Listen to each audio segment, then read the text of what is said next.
Mr. Dumont would never let her take the ashes and simply would tell her that he's fine where he is.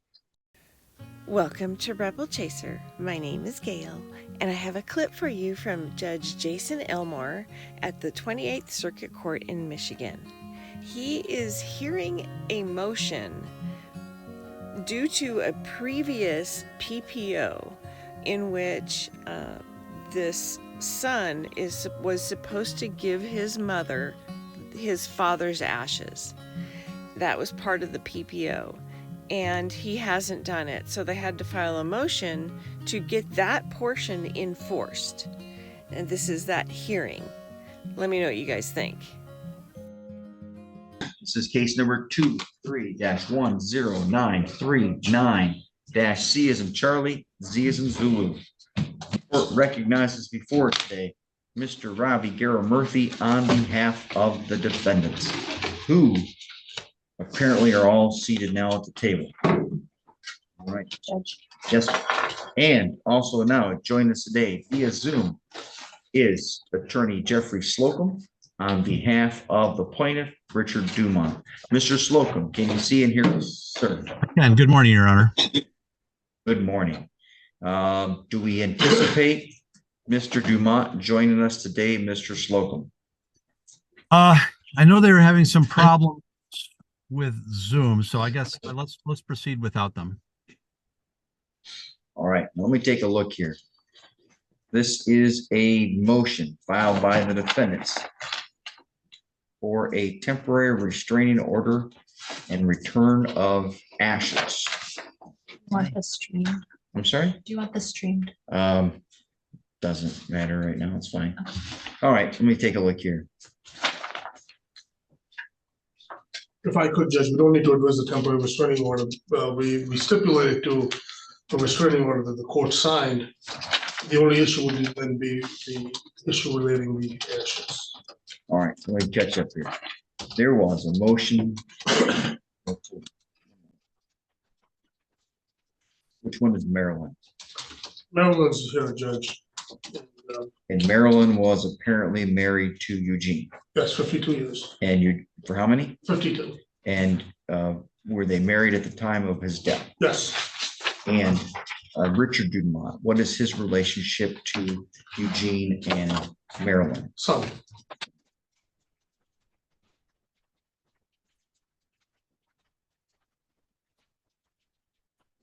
So there's a home at 10141 West Roby Road here in Missaukee. Yeah, that's in Missaukee County, just across the county line up nearby 72. Okay, and who has that home? So that home belonged to Maryland and Eugene, and they lived there their entire lives. They farmed and lived there. At some point, there was a deed that was done that added Richard to that deed. So that is then co-owned by Maryland and Richard, with a ladybird deed with Maryland and Kathy, who's her daughter, and Lisa, who's the other daughter. Okay. So Maryland's portion would pass to the two daughters, but Richard has his portion already, and he owns that. The lawsuit was filed by way of a partition by Mr. Slocum. Yep. To partition at least those actions between Maryland and Richard. And who is in possession of the residence? Maryland. Maryland's still living there? She's living at the home.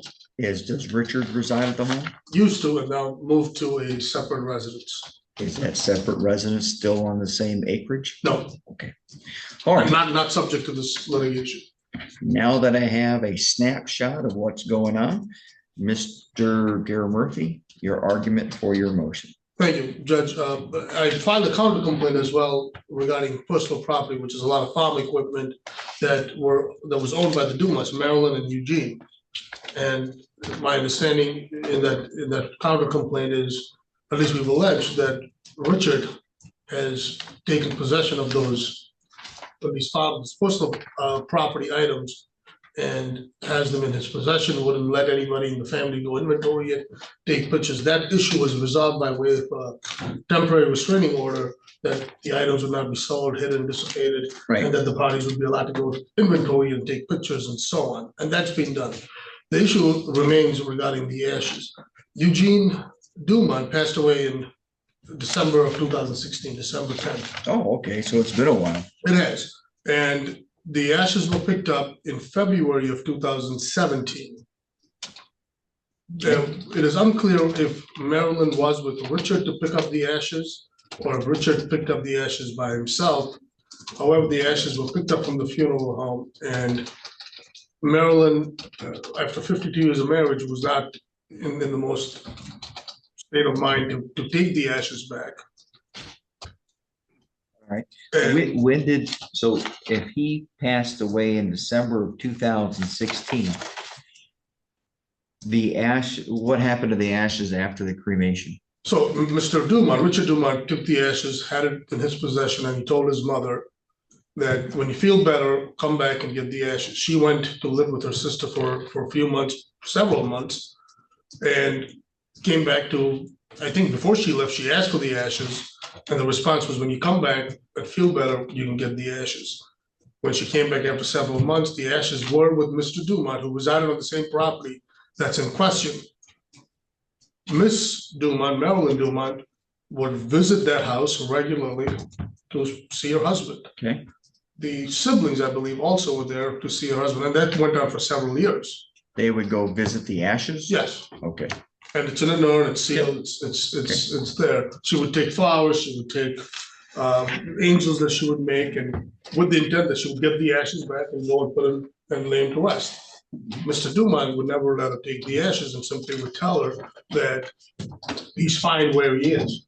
Subsequently, the Dumonts moved, Richard Dumont moved. She hasn't had an opportunity to go visit her husband. moved Get from the Roby Road address to his new where address. he was living with her. He was living on the same property, which was just across the street down the road. It was a separate It property. was a separate Separate property. It was Separate not property. but it It'd was have to be, if it's across the street, a different parcel. a different parcel, right? It was, Okay. she would go right over, but now they've moved several miles down. She's not allowed to go there, not visit, not get her ashes. And she's entitled to her ashes. She has priority under the law. She's made that request for several years. She had access to that, and Mr. Dumont just won't return her husband's ashes. Okay.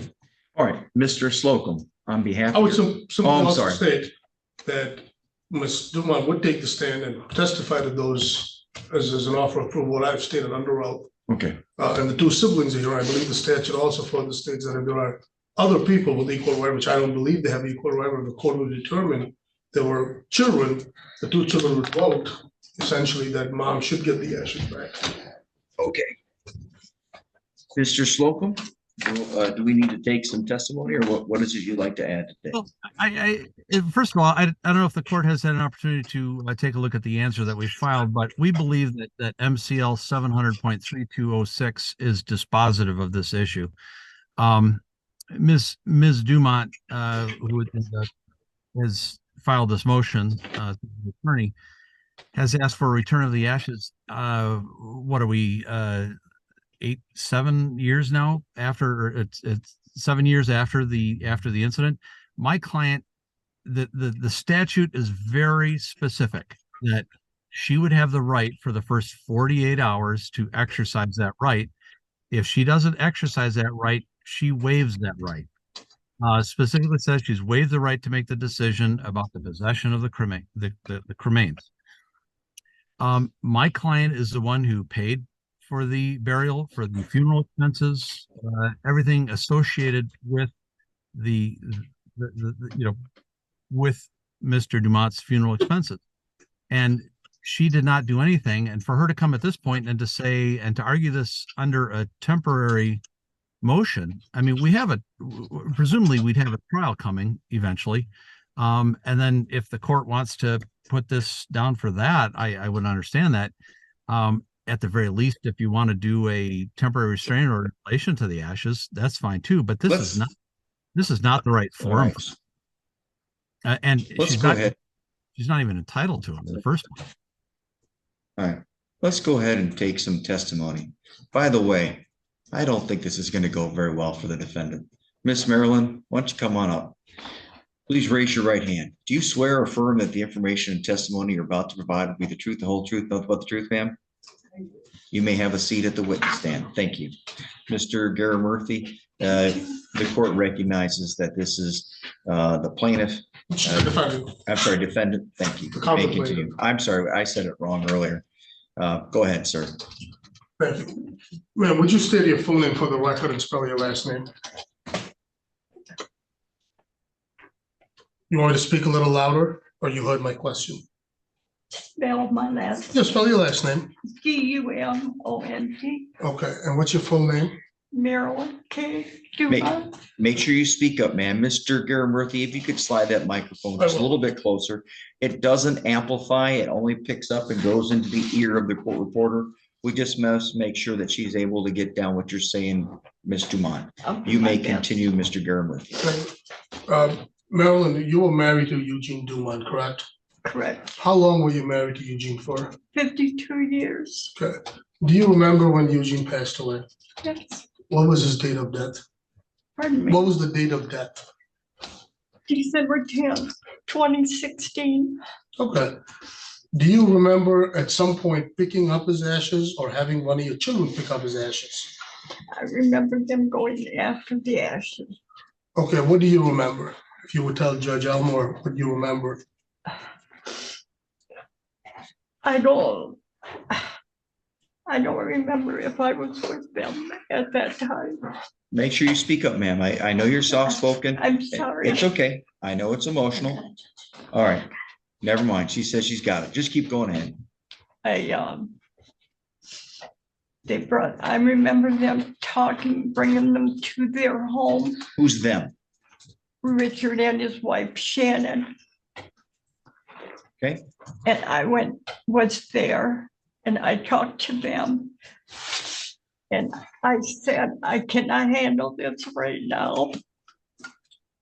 I'm sorry. It's okay, ma'am. Just keep going.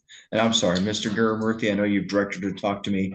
I know she's responded to your questions. I'm not trying to ask her questions. That's right, Judge. Thank you. You remember talking to Richard? Yeah. And do you remember what you told Richard? I told him I can't handle taking him home right then. Would he please keep him at his house? And he said, yes, when I got better, I could come and get them. Sure. And do you remember asking Richard for the ashes subsequently? later I asked for them and he said they're all right where they are. Okay. Do you remember within how many days or how soon, how many months later you asked? Oh, I went home with my three sisters came and got me. But I don't know how long I stayed there. It was a while. Okay. And then when you came back to your home on Roby Road, did you visit with Eugene? I went to visit with him. I brought him a statue and some flowers. Okay. Where were you visiting Eugene? They had Eugene up, kind of up on it's like an attic stairs thing. And I had to be down here. I couldn't go up there. There was no way for me to go up. Okay. And when you said they, was that at Richard and Shannon's house? Yes. Okay. And for how long did you go to Richard's house to visit with Eugene? How often? Yeah. Oh, I was there probably 2-3 times a week. I was down at his house. Okay. And for what length of time? Was it for a month? Was it for a year, 2 years? Do you remember? Oh, it was over a year. It was over a year. During that time frame, did you ask Richard to get the ashes back? Yes, and he said they were fine right where they are. Okay. And subsequently, Richard moved, right? Richard moved to a different home. Okay. Were you able to then visit with Eugene at Richard's new home? No, I was not allowed at his place. Okay. And you didn't file this lawsuit, you just filed a countersuit after a lawsuit was then initiated by your son, correct? Right, Okay, right. all right. I don't believe I have any further questions, Judge. Mr. Slocum, do you have any questions for Miss Dumont? Yes, I do. Ms. Dumont, did your son, Richard, pay for the funeral expenses for your husband? Yes, he did. I asked him not to, and he said he wanted to, and that was for his dad. And he wanted to do that. Okay, I have no further questions. All right, thank you. Anything further, Mr. Garamurthy? I have nothing further, Judge. All right. Ms. Dumont, you may have a seat back at the table. Thank you, ma'am. Thank you. Any argument necessary, Mr. Garamurthy? Just, I would simply say that it's not relevant who paid for it. That's not what the statute requires. But we're not challenging the issue of who paid for it. If Mr. Dumont wants that money back, he can petition probate court. There's an avenue for that. The statute, again, as Mr. Slocum indicates, it doesn't say 48 hours. It simply says 72 hours to locate the next person who has priority. Everybody since 2016 knows who has priority. Ms. Dumont, again, was located. They know who she is. She's there. She's present. She's visiting with him, or with her son, and with her deceased husband. There's next of kin, 2 other siblings who have again indicated that they have equal priority. If for some reason the court determines that the mother doesn't, who would ask that that the mother get the ashes, and it should not be with the children. But again, the statute is very clear that the first priority is with the surviving spouse. Thank We you. know who the surviving spouse is. We've known all along who it is. Thank you. Mr. Slocum, any arguments, sir? Yes, again, as I said, I think the statute is dispositive. My client's the one that paid for it. Ms. Dumont had the right to exercise the rights. Here now, 7 years later, even if there's statute of limitations for this as well. If the court were to follow the law, this is quite clear. My client's entitled to them. And I'm not saying that my client, has offered to give them half to work out something, but even if the law were not dispositive, which it is, this is still not the right forum to make a determination about a permanent disposition of these ashes. So for the fact that the law is not on their side, that this is not the right forum, and that I'm willing to enter a temporary restraining order regarding the ashes until we can get to the right forum, which would be a trial in this matter, then this motion needs to be denied. Mr. Garamurthy, come forward for just a moment. Mr. Garamurthy, I'm telling you that I have an addiction to my cell phone. I tend to scroll too much on it. Would you please hold onto my phone and take it back to the podium? Yes. Is that your cell phone? No, Whose phone is it? it's Judge Elmore's. Bingo. Miss Dumont did not reject acceptance of them. She just merely asked for her son to hold on to them for a while, as I just did Mr. Garamurthy. He doesn't own my phone, and I didn't give up ownership to the phone. I'm going to treat this as a motion for a preliminary injunction as well. The court will grant the motion for the restraining order and will grant an injunction that directs the plaintiff, Mr. Richard Dumont, to give the ashes to his mom. Thank you. Judge, my only question is, can that be retrieved today? He has to give the ashes to her by 5 o'clock today. The order will also include that he is not to waste any, he's not to take any, he's not to divide them up, he's not to empty them, he's not to sprinkle them. She never gave up ownership of them. She entrusted her son to hold on to them. For a preliminary injunction, the court only has to look at the likelihood of success and potentially, the court finds that this is in favor of turning over the ashes to the wife. I can't believe we're here today. Thank you. Mr. Garamurthy, if you could draft the order. Oh, I would draft it right away and get it over, Judge. Thank you. Thank you. We're adjourned. In my opinion, the son is a greedy creep. I don't really see the reason why he doesn't want to give the ashes to his mother. They belong to her. Even if he paid for that the cremation to happen, that doesn't mean that he owns the ashes.